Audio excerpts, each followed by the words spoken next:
Hello friends, welcome to என் சமையலறை channel. இன்னைக்கு நம்ம என்ன ரெசிபி பார்க்க போகிறோன்னா, சப்பாத்தி, பூரி, இட்லி, தோசை இதுக்கு எல்லாமே நம்ம சைடிஷாக வச்சு சாப்பிட்ற மாதிரி ஒரு ஹோட்டல் ஸ்டைல் வெஜிடபிள் குருமா தான் நம்ம பார்க்க போகிறோம். இது ரொம்பவே சிம்பிள் அண்ட் டேஸ்டியாக இருக்கும். கண்டிப்பாக ட்ரை பண்ணி பாருங்கள். டிப்ஸ் எல்லாம் சொல்லியிருக்கேன். ஸோ வீடியோவை வந்து ஸ்கிப் பண்ணாமல் லாஸ்ட் வரைக்குமே பாருங்கள். உங்களுடைய ஃப்ரெண்ட்ஸ் அண்ட் ஃபேமிலிஸ்க்கும் வீடியோவை ஷேர் பண்ணுங்கள்.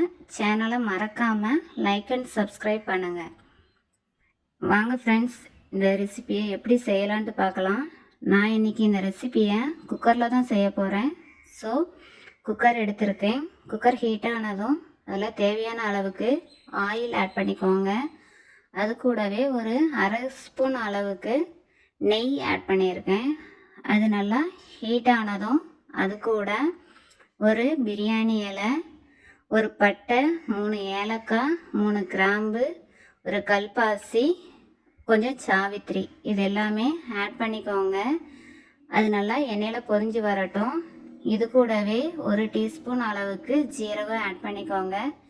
ஜீரகம் நல்லா பொரிஞ்சதும் அது கூட இன்றைக்கி நான் 2 மீடியம் சைஸ் அளவுக்கு பெரிய வெங்காயத்தை எடுத்து நீல வாக்கில் கட் பண்ணி ஆட் பண்ணியிருக்கேன். வெங்காயம் நல்லா வதங்கி வர உப்பு கொஞ்சம் ஆட் பண்ணிக்கோங்க. வெங்காயம் நல்லா வதங்கட்டும். வெங்காயம் நல்லா வதங்கி வந்ததும் அது கூடவே இப்போ 2 மீடியம் சைஸ் அளவுக்கு தக்காளி ஆட் பண்ணிக்கோங்க. தக்காளி சீக்கிரமாக வதங்குறதுக்கு அது கூட ஒரு ஸ்பூன் அளவுக்கு ஜிஞ்சர் கார்லிக் பேஸ்ட் ஆட் பண்ணியிருக்கேன். அது நல்லா சேர்த்து வதக்குங்க. இஞ்சி பூண்டு பச்சை வாசனையெல்லாம் போகட்டும். அது கூட தேவையான அளவு கருவேப்பிலை ஆட் பண்ணிக்கோங்க. நான் இன்றைக்கி 2 பச்சை மிளகாய் எடுத்து நீல வாக்கில் கீரி ஆட் பண்ணியிருக்கேன். நல்லா கிளறி விடுங்க. இப்போ இதுக்கு தேவையான அளவு மசாலா ஆட் பண்ணலாம். 1/2 ஸ்பூன் அளவுக்கு தனி மிளகாய்த்தூள், 1 ஸ்பூன் அளவுக்கு மல்லித்தூள், 1/4 ஸ்பூன் அளவுக்கு மஞ்சள் பொடி, அதுக்கப்புறம் அரை ஸ்பூன் அளவுக்கு கரம் மசாலா, 1/4 ஸ்பூன் அளவுக்கு ஜீரகத்தூள். இது எல்லாத்தையும் சேர்த்துட்டு நல்லா மிக்ஸ் பண்ணி விடுங்க. அடுப்பு வந்து மீடியம் ஃப்ளேம்லேயே இருக்கிற மாதிரி பார்த்துக்கோங்க. அப்போ தான் நமக்கு வந்து மசாலா கருகாது. இப்போ பார்த்தீங்கன்னா மசாலா வந்து நல்லா மிக்ஸ் பண்ணி நல்லா அந்த பச்சை வாசனையெல்லாம் போகட்டும். மசாலா பச்சை வாசனை போனதுக்கப்புறம் நம்ம காய்கறி ஆட் பண்ண போகிறோம். இன்றைக்கி நான் 2 கேரட் எடுத்து அப்படி பொடியாக கட் பண்ணி வச்சுருக்கேன். ஒரு 50 கிராம் அளவுக்கு பீன்ஸ் ஆட் பண்ணிக்கோங்க. 50 கிராம் அளவுக்கு ஃப்ரெஷ் பச்சை பட்டாணி ஆட் பண்ணியிருக்கேன். ஒரு பெரிய உருளைக்கிழங்கு எடுத்து இப்படி கட் பண்ணி ஆட் பண்ணியிருக்கேன். காய்கறி ஆட் பண்ணதும் நல்லா மிக்ஸ் பண்ணி விடுங்க. உங்கள்கிட்ட காலிஃப்ளவர் இருந்துச்சுன்னா நீங்கள் அதை கூட சேர்த்து ஆட் பண்ணிக்கலாம். காய்கறி நல்லா மிக்ஸ் பண்ணி விடுங்க. மசாலா கூட நல்லா காய்கறி மிக்ஸ் ஆகி வரட்டும். இப்போ இதுக்கு தேவையான அளவுக்கு நம்ம தண்ணி ஆட் பண்ணிக்கலாம்.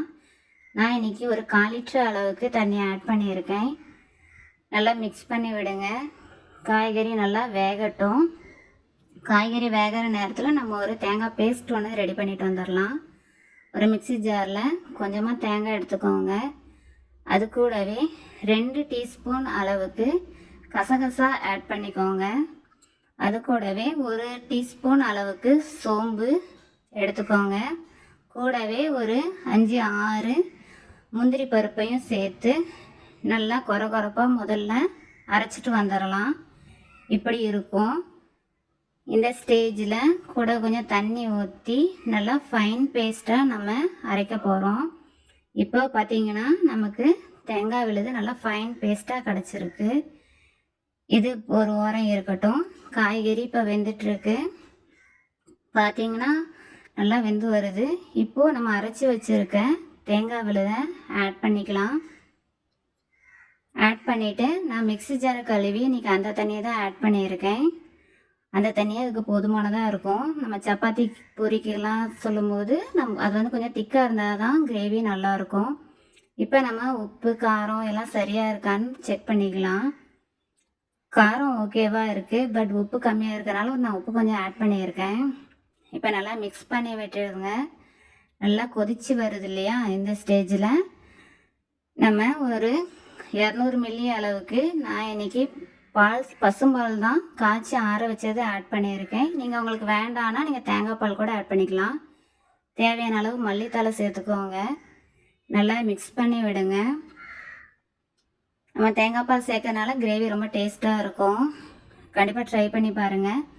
இது கூடவே நம்ம 1 டீஸ்பூன் அளவுக்கு சுகர் ஆட் பண்ணியிருக்கேன். சுகர் சேர்க்கறனால அந்த ஒரு இனிப்பு டேஸ்ட்டு நமக்கு ஹோட்டல் ஸ்டைலில் கண்டிப்பாகவே கிடைக்கும். ட்ரை பண்ணுங்கள். இப்போ நம்ம குக்கரை மூடி போட்டு விசில் வச்சிடலாம். 2 விசில் விட்டிங்கன்னா போதுமானதாக இருக்கும்.